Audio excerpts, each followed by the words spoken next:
Alright, so I just got back from the iron, and what I did was I pressed those seam allowances open, pressed it flat from the front side, and then pressed those seam allowances towards the rectangle binding. Now the next step that we want to do with the wrong side facing you, and if this is the point where you're like, you know what, this is really kind of puckering and like kind of being a little bit bulky, come back in and you know, trim up that original V so that it goes to your stitching now. And if you need to, you can kind of just trim a little bit out of there as needed, because we want this to lay fairly flat. So if you need to just do a little snipping, just make sure that you don't snip through those seam stitches, so that last set of stitches that we did. And you just want to kind of check that out from the front, make sure nothing's going to pull out. There will be some pressure on it, but that's because everything's kind of held open at this point. We're going to close it here next. So from the back side, what you want to do is, using that folded edge on your rectangle binding, is you want to enclose all of these seam allowances that you pressed over, and just kind of wrap that that folded edge around them.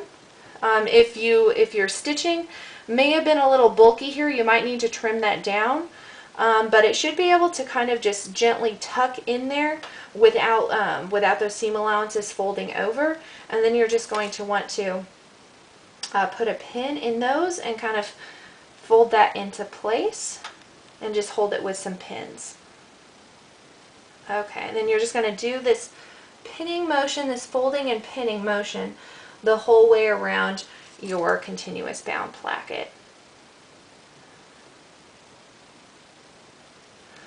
Alright, and what I'm going to do is I'm just going to kind of work up towards this pointed area, because that is going to be a little bit tricky to get to lay back, and we might need to, you know, again, kind of open it and do our best to kind of have this fabric pop up in the air so we can have a straight line. And then just continue folding and pinning all the way around. We want to enclose all of those seam allowances. And again, like if you need to come back in and trim those a little bit, do that. So if you feel that it is extra bulky, come back and trim those seam allowances a little bit. This side seems to be a little bit more bulky, so I probably just had some slight 1/16 of an inch maybe difference in my the seam that I put in. So if you feel that difference, do something about it. And again, I want to make sure that this is laying flat when I do this wrapping. I want to try to enclose all those stitches, all those stitch lines that I see. Now I will have my reinforcing stitch line showing. The pattern that I put together for this sample, the opening for that V-shaped placket was a little bit wider than it probably needed to be, but you know, it's, if you're using, hopefully it won't be super visible. If you were doing a large scale sample, I think probably the continuous bound placket, this placket piece, would need to be a little bit wider, so it would probably cover that on a full size one. But for our samples, this is okay. We're just kind of learning that process. Alright, then what we want to do is, after we have this pin, is we want to come in and we want to do our slip stitch action. So what I'm going to do is I'm going to start in the fold line of this placket to go ahead and create my knot.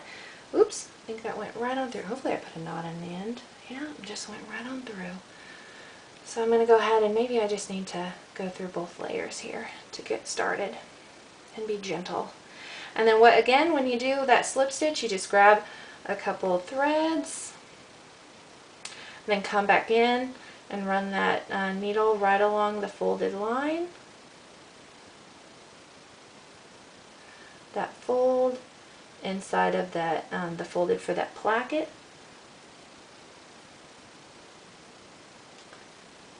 Then right opposite of that, you jump back into your the sleeve part, grab a couple yarns there,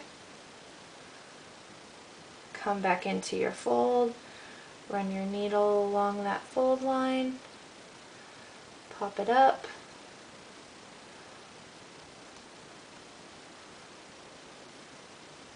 come back into your fabric, grab a couple threads, come back into that fold line, run it along for about a 1/2 inch, pop it back out,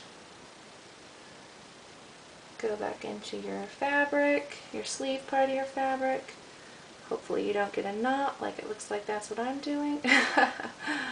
But you're going to do this the whole length of your placket, and just and you'll just slip stitch this into place. And then what we'll do is we'll just turn this to the right side and press everything. So I'm going to go ahead and stop the video and continue my slip stitching until I get to the end, and then we can finish this together. So just continue your slip stitching around the edge and we are almost done.